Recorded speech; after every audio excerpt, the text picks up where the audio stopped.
بسم اللہ الرحمن الرحیم۔ بسم اللہ الرحمن الرحیم۔ حضرت مالک بن دینار رحمۃ اللہ علیہ ایک مرتبہ بصرہ کی گلیوں میں جا رہے تھے۔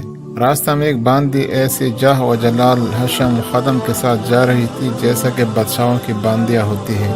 حضرت مالک رحمۃ اللہ علیہ نے اس کو دیکھا تو آواز دے کر فرمایا کہ اے باندی، تجھے تیرا مالک فروخت کرتا ہے یا نہیں؟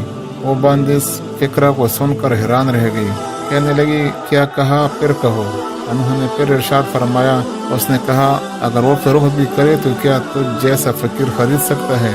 فرمانے لگے ہاں، اور تجھ سے بہتر کو خرید سکتا ہے۔ وہ باندی یہ سن کر ہنس پڑی اور اپنے خدام کو حکم دیا کہ اس فقیر کو پکڑ کر ہمارے ساتھ لے چلو۔ خدام نے پکڑ کر ساتھ لے لیا۔ وہ جب گھر واپس پہنچی تو اس نے اپنے آقا سے یہ قصہ سنایا۔ وہ بھی سن کر بہت ہنسا اور ان کو اپنے سامنے لانے کا حکم دیا۔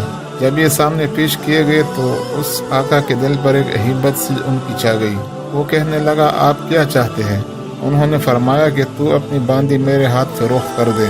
اس نے پوچھا کہ آپ اس کی قیمت دے سکتے ہیں؟ حضرت مالک رحمۃ اللہ علیہ نے فرمایا کہ میرے نزدیک اس کی قیمت کھجور کے 2 بیجی ہوئی گٹھلیاں ہیں۔ یہ سن کر سب ہنسنے لگے۔ اس نے پوچھا کہ تم نے یہ قیمت کس مناسب سے تجویز کی؟ انہوں نے فرمایا کہ اس میں عیب بہت ہے۔ اس نے پوچھا کہ اس میں کیا کیا عیب ہے؟ فرمانے لگے اگر عطر نہ لگائے تو بدن میں سے بو آنے لگے، اگر دانت صاف نہ کرے تو منہ میں سے سڑاہٹ آنے لگے، اگر بالوں میں تل کنگھی نہ کرے تو پریشان حال ہو، جوئے ان میں پڑ جائے اور سر میں سے بو آنے لگے، ذرا عمر زیادہ ہو جائے گی تو بوڑھی بن جائے گی، منہ لگانے کے بھی قابل نہ رہے گی، حیض اس کو آتا ہے، پیشاب پخانہ یہ کرتی ہے، ہر قسم کی گندگیاں اس میں سے نکلتے رہتے ہیں، غم و رنج مصیبت اس کو پیش آتی رہتی ہے، خود غرض اتنی ہے کہ محض اپنی غرض سے تجھ سے محبت ظاہر کرتی ہے، محض اپنی راحت و آرام کی وجہ سے تجھ سے الفت جتاتی ہے، آج کوئی تکلیف تجھ سے پہنچ جائے تو ساری محبت ختم ہو جائے، انتہائی بے وفا، کوئی قول و قرار پورا نہ کرے، اس کی ساری محبت جھوٹی ہے، کل کو تیرے بعد کسی دوسرے کے پہلو میں بیٹھے گی تو اس سے بھی ایسے ہی محبت کے دعوے کرنے لگے گی، میرے پاس اس سے 1000 درجہ بہتر باندی ہے جو اس سے نہایت کم قیمت ہے،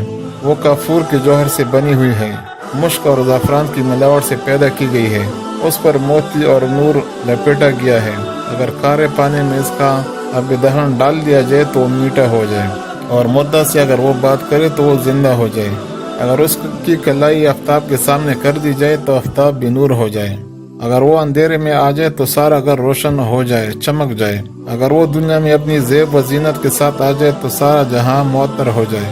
اس باندی نے مشک و زعفران کی باغوں میں پرورش پائی ہے، یاقوت اور مرجان کے ٹہنوں میں کیلی ہے، ہر طرح کی نعمتوں کے خیموں میں اس کا محل سرائے ہے، تسنیم کا پانی پیتے ہیں، کبھی وعدہ خلافی نہیں کرتی، اپنی محبت کو نہیں بدلتی، بے وفا نہیں ہے۔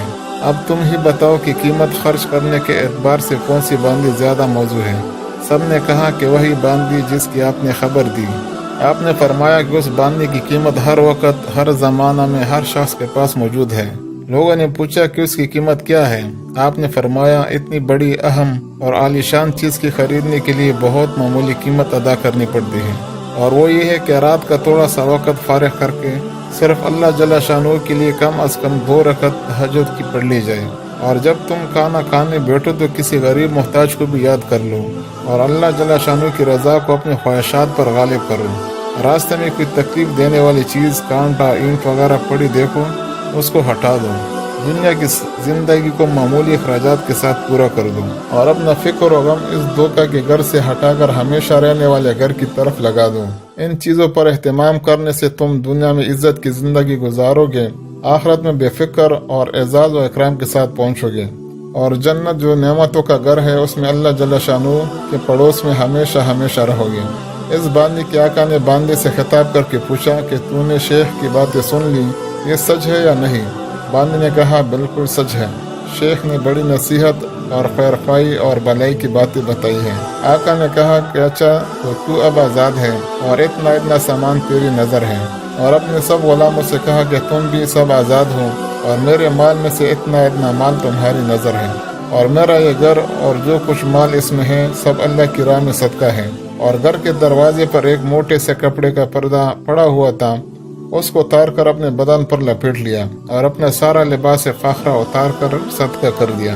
اس باندی نے کہا کہ میرے آقا، تمہارے بعد میرے لیے بھی یہ زندگی اب خوشگوار نہیں ہے، اور اس نے بھی ایک موٹا سا کپڑا پہن کر اپنا سارا زیب و زینت کا لباس اور اپنا سارا مال و متاع صدقہ کر کے آقا کے ساتھ ہی ہو لی، اور مالک بن دینار رحمۃ اللہ علیہ کو دعائیں دیتے ہوئے ان سے رخصت ہو گئے، اور وہ دونوں اس سارے عیش و عشرت کو طلاق دے کر اللہ کی عبادت میں مشغول ہو گئے، اور اسی حالت میں ان کا انتقال ہو گیا۔ اگر آپ کو میری ویڈیو پسند آئی ہو تو اسے لائک اور شیئر ضرور کیجیے۔ اللہ حافظ۔